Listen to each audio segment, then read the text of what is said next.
सलमान को लॉरेंस के नाम से धमकी देने वाला गिरफ्तार, पुलिस ने कर्नाटक से पकड़ा। कहा था जिंदा रहना है तो बिश्नोई मंदिर जाकर माफी मांगो।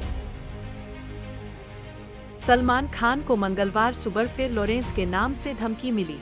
मुंबई कंट्रोल रूम में आए मैसेज में कहा गया कि अगर सलमान खान काले हिरन का शिकार करने पर बिश्नोई समाज की मंदिर जाकर माफी नहीं मांगते या 5 करोड़ रुपए नहीं चुकाते तो उनकी जान जा सकती है।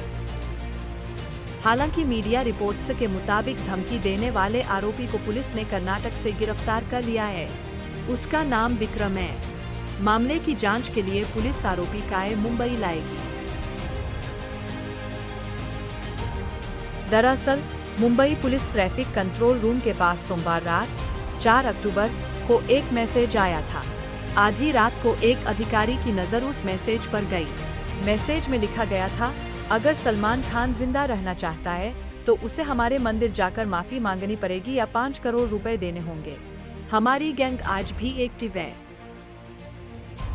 सलमान को अक्टूबर में 2 बार धमकी मिली थी। 25 अक्टूबर एनसीपी नेता बाबा सिद्दीकी के बेटे ज़ीशान के ऑफिस में एक मैसेज किया गया था जिसमें 2 करोड़ रुपए की मांग भी की गई थी। कहा गया था कि अगर सलमान और ज़ीशान पैसे नहीं देते तो उन्हें जान से मार दिया जाएगा। इस मामले में मुंबई पुलिस ने नोएडा से 20 साल के मोहम्मद तैयब को गिरफ्तार किया था।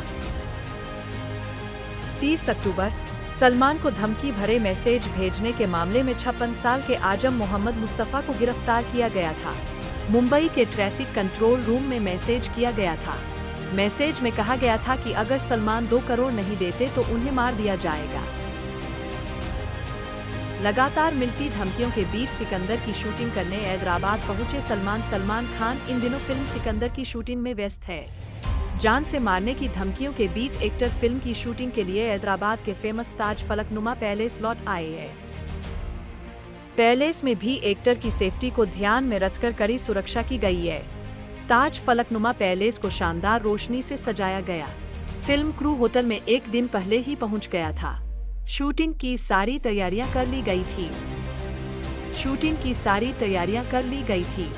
इसी जगह सलमान की बहन अर्पिता खान की शादी हुई थी। सलमान खान धमकी मामले से जुड़ी ये खबर भी पढ़े। सलमान के घर पर फायरिंग का मामला, लॉरेंस बिश्नोई के भाई अनमोल को यूजी से लाने की तैयारी, मुंबई पुलिस ने प्रत्यर्पण प्रक्रिया शुरू की।